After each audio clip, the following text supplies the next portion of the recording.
ก็สวัสดีครับวันนี้จะมาสอนเรื่อง if กับ else นะฮะหลังจากที่ผมค้นคว้ามาสักระยะหนึ่งก็ทำให้รู้ว่า if เนี่ย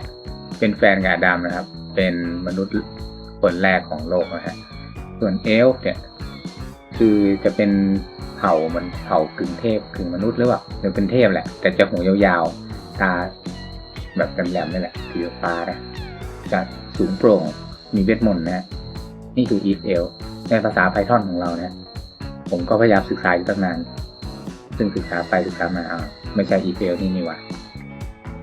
เดี๋ยวผมจะมาเริ่มสอนเลยแล้วกันปิดก่อน เริ่มต้นนะครับเราก็ประกาศdef main อย่างเงี้ยเป็นพื้นฐานนะแล้วก็ if name แล้วเนี่ยพิมพ์อย่างนี้ไว้เวลาเข้าโปรแกรมมามันจะรันฟังก์ชัน main ให้เลยนะฮะซึ่งเวลาเราเขียนโค้ดเราก็เขียนในบล็อกตรงนี้นะโอเคลองพอเขียนโครงสร้างประมาณนี้แล้วก็ลองรันดูมันก็จะมีprint hello ออกมาโอเคเริ่มต้นนะ if else คืออะไร if ก็คือคำสั่งนี้นะครับ if 10 เท่ากับ10ให้ print คำว่า yes ถ้าไม่ใช่ else ให้ print ว่า no นะครับ10 เท่ากับ10ใช้เครื่องหมายเท่ากับนะถ้าเกิดเท่ากับเครื่องหมายเดียวมันคือการเซตนะเซตก็หมายความว่าเอาค่าจากทางขวาย้ายไปไว้ด้านซ้ายนะตรงนี้เครื่องหมายเท่ากับก็เป็น condition นะครับคือเครื่องหมาย compare นะต้องบอกว่าเป็นเครื่องหมาย compare ใช้ในประโยค condition นะ10 เท่ากับ10ไหมก่อนจะไปเนี่ยเราอย่างนี้กันเดียว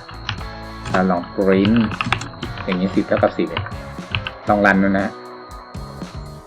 นี่มันจะบอกว่า10 เท่ากับ10เป็น true เห็นไหมเวลา10 เท่ากับ10มันเป็น true มากกว่าเท่ากับ10ไหม10 มากกว่าเท่ากับ10ไหมก็ยังเป็น true นะแล้ว10 มากกว่า10ไหมลองเปลี่ยนเป็น10 มากกว่า10ไหมไม่น่าใช่มันก็จะเป็น false มาแสดงว่าตรงนี้นะครับ if เนี่ยส่วนตรงเนี้ยถ้าเราใส่ true เข้าไปตรงนี้มันจะเข้ามาทำตรงนี้ครับ print yes แล้วก็bye bye yes นะมันจะเข้ามาตรง indent ตรงนี้นะหมายความตรงบล็อกตรงเนี้ยถ้า if เป็น true เห็นไหมมันจะเป็น yes bye bye yes ก็คือเข้ามาทำ2คำสั่งนี้ถ้าเราใส่เป็น false ตรงนี้ใช่ไหมใส่ false นี่มันจะ print no bye bye no ครับผมถ้าตรงนี้มันไม่ถูกใช่ไหมครับมันจะมาเข้าตรง else เลยพอเข้าตรง else เสร็จก็เราก็มีขีดเส้นใต้จะได้รู้ว่าพอมันพิมพ์อันใดอันหนึ่งของบรรทัดเนี่ยมันจะมาพิมพ์ตรงนี้มันจะเป็นพิมพ์ออกมา3 บรรทัดใช่ไหมพร้อมกับเครื่องหมายเนี่ยก็ if เราก็พยายาม compare ตรงนี้ก่อนเราลองใช้ a เท่ากับ b แล้วเราก็เซต a เท่ากับ20 b เท่ากับ21อย่างเงี้ยเราลองเดาอยู่นับ1 ถึง 10ลองทายดูว่าเวลารันมันจะพิมพ์อะไร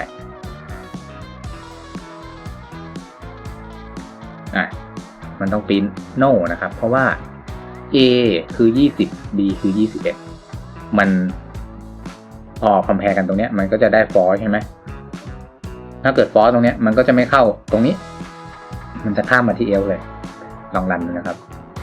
มันก็จะเป็น no bye bye no โอเคอัน22ตัวนึง และ d เท่ากับ20ถ้าเอา a เท่ากับ d ใช่ไหมครับอย่างนี้ a เป็น20 d เป็น20พอรันออกมามันจะเข้ามาบล็อกนี้ถูกไหมเพราะมันเท่ากันจริงไหมลองรันดูมันก็เป็น yes คราวนี้ลองเปลี่ยนเป็น b เป็น c เป็น c มากกว่า b หรือเปล่า c เป็น22 b เป็น21มันมากกว่ากันใช่ไหมแสดงมันต้องเข้าตรงนี้ใช่ไหมเราก็ลองรันดูyes จริงด้วย ต่อมานะครับมันจะมี if else ตรงระหว่างเนี่ยมันมี else if อีกอันลอง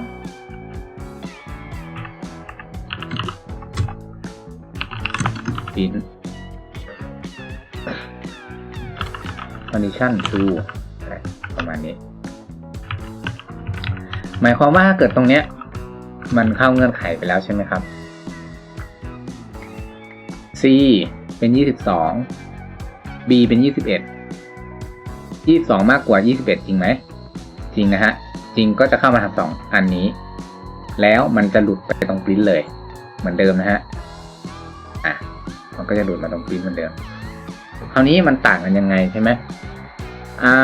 ตรงนี้ถ้าเราเอา a มากกว่า d ตรงนี้นะครับลองไปที่เดิมบรรทัดนะ if a มากกว่า d a คือ20 d คือ20มันมากกว่ากันไหม20มากกว่า20ไหม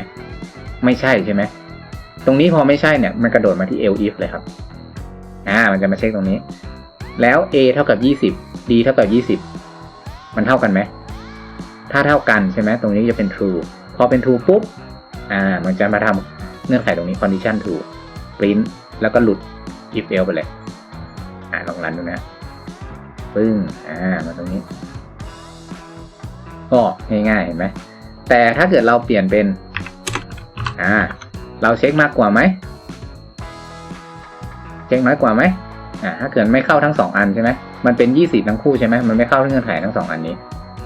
มันก็จะมาเช็คบรรทัดนี้ก็คือเงื่อนไขอื่นให้ print no แล้วก็บายบายลองรันนะฮะปึ้งเห็นไหม no บายบายปึ้งก็คือมาทำตรงนี้นี่คือ if else นะฮะ if else if แล้วก็ else อันนี้คือ3ช่องเรื่องนี้จะสอนต่อมาก็คือตรง condition เนี่ยครับเราสามารถเช็คหลาย condition ได้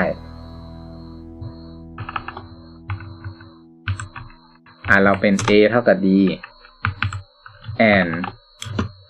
b มากกว่า21ไม่ใช่โทษครับต้องใช้คำว่า and นะฮะใช้ and เนี่ยหมายความว่า a ต้องเท่ากับ b ด้วยแล้วก็ b มากกว่า21ด้วยมันถึงจะเข้ามาทำตรง yes ซึ่งตอนนี้ b มันเท่ากับ21มันมากกว่า21ไหมมันไม่ใช่ใช่ไหมผลมันก็คือจะเป็น true and กับ false ใช่ไหมครับซึ่ง true and กับ false เนี่ยถ้ามันผิดอันใดอันหนึ่งใช่ไหมครับผลรวมมันจะเท่ากับ false ไปเลยแสดงว่าเงื่อนไขแรกจะไม่เข้านะเราลองรันดูนะครับมันจะไปเข้าเงื่อนไข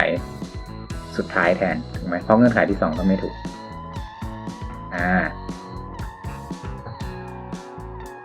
and นะครับ and คือต้องถูกทั้ง2เงื่อนไขใช่ไหมครับลอง and อีกอันนึง and c มากกว่า22มากกว่า21ได้ลองดูเนี่ยมันก็จะได้ true false แล้วก็ true ใช่ไหม and กับ true ซึ่งผลลัพธ์บอกแล้วว่า and เนี่ยมันต้องถูกทั้งหมดมันต้อง true ทั้งหมดมันถึงจะเป็น true ใช่ไหมตรงนี้ก็จะไม่เข้าเหมือนกันมันก็จะเป็น no บายบายเหมือนกันคราวนี้ลองเปลี่ยนเป็นตรงนี้เป็นมากกว่า20ก็พอคราวนี้มันก็จะเป็น true and true and true ใช่ไหมฮะมันก็จะเป็น true and true and true ซึ่งมันก็จะเป็น true ใช่ไหมครับผลแล้วก็คือเป็น true ลองนั้นนะครับมันก็ออกมา yes yes บายบายนี่คือ and นะฮะคราวนี้ลองใช้ or นะฮะ or ได้ or ก็คือพิมพ์ or or เนี่ยความหมายก็คือเงื่อนไขใดเงื่อนไขหนึ่งถูกนะฮะเงื่อนไขใดเงื่อนไขหนึ่งถูกก็ถือว่าใช้ได้เลย สมมุติว่าเราเป็น c มากกว่า31 b มากกว่า30ซึ่งตรงนี้จะเป็น for ใช่ไหมครับใช่ไหมเพราะ b มัน21เอง21มากกว่า30ไหมไม่ c เป็น22มากกว่า31ไหมก็ไม่นะฮะเพราะฉะนั้นจะถูกเงื่อนไขเดียวใช่ไหมฮะ true or false or false ใช่ไหมฮะถูกเงื่อนไข a เท่ากับ d ใช่ไหมฮะแต่มันก็จะเข้าเงื่อนไขตรงนี้เหมือนกันเพราะว่าแค่ถูกเงื่อนไขเดียวก็จะเป็น true or แปลว่าหรือนะฮะ and แปลว่ากับนะฮะตอนนี้ผลมันคือ yes กับ yes ใช่ไหมตอนนี้เราลองปนกันบ้างล่ะถ้าอย่างนี้โทษนะผิดนิสัย and อย่างนี้นะครับที่ได้ก็คือมันจะเป็น true or กับวงเล็บเนี่ยแล้วตรงนี้เป็น and ใช่ไหม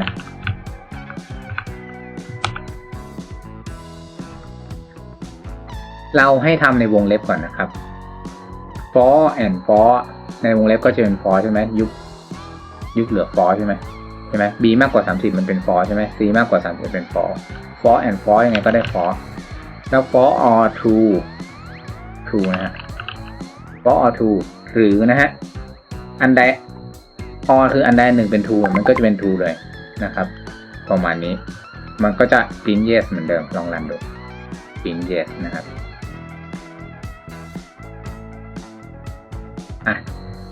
คราวนี้เราเปลี่ยน a เป็นมากกว่า d นะฮะตรงนี้เป็น for ตรงนี้ก็จะเปลี่ยน for เหมือนเดิมเพราะฉะนั้น for and for มันจะได้ for นะถ้าเกิดไม่มีอันใดถูกต้องเลยมันก็จะไม่เข้าเงื่อนไข yes yes นะฮะมันก็จะไม่พิมพ์ yes yes โอเคมันจะข้ามไปโน่เลยเห็นไหมต่อมานะฮะเราจะทำให้ในวงเล็บเนี่ยเป็นจริงนะหมายความว่าตรงเนี้ยมันก็ต้องมากกว่า20 c ก็มากกว่า30ไม่มากกว่า20ก็ได้เพราะฉะนั้นตรงนี้ก็เป็น true and กับ true ข้างในวงเล็บใช่ไหมครับ true and กับ true ข้างในวงเล็บตรงนี้นะมันก็จะเป็น true ใช่ไหมครับแล้วข้างหน้าเนี่ย a มากกว่า d ไหมเป็น for นะฮะก็คือค่านี้ for or กับ true ในวงเล็บใช่ไหมมันก็จะออกเป็น true มันก็จะใช้ yes ได้ปริ้นออกมาก็เป็น yes ตรงนี้เรามาถึงขั้นประยุกต์ใช้นะฮะก็ส่วนมากเราจะเริ่มโจทย์ด้วยโจทย์ง่ายๆก่อนนะครับ in แล้วก็ input enter number a แล้วก็อันนี้ enter number b นะฮะ if a เท่ากับ b แล้วก็ print equal else if a มากกว่า b print a more than b นี่นะแล้วสุดท้ายมันก็จะเป็นเงื่อนไข else นะครับก็ print a less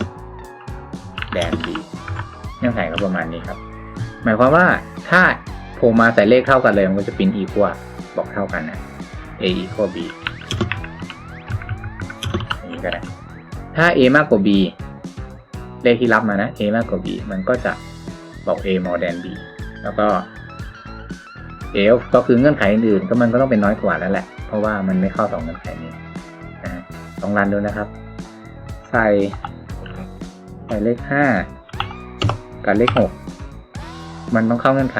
less than นะฮะมันก็จะเป็น a less than b วันนี้ต้องรันอีกที่ใส่10 19ก็ได้เท่ากับ19ยังไม่ได้บอก a equal b เท่ากันนะครับต้องรันอีกทีนะต้องใส่100ใส่20มันก็จะบอกว่า a more than b ก็ประมาณนี้นะครับ if else เงื่อนไขง่ายเราสามารถไปประยุกต์ใช้อย่างอื่นได้เยอะมาก if else โอเค เรื่อง if else ก็จบเพียงเท่านี้นะครับ if จำไว้นะฮะ if คือแฟนของอาดัมนะฮะและ else ก็คือชนเผ่าที่มีเวทมนต์นะหูยาวๆกลางได้ครับสวัสดีครับ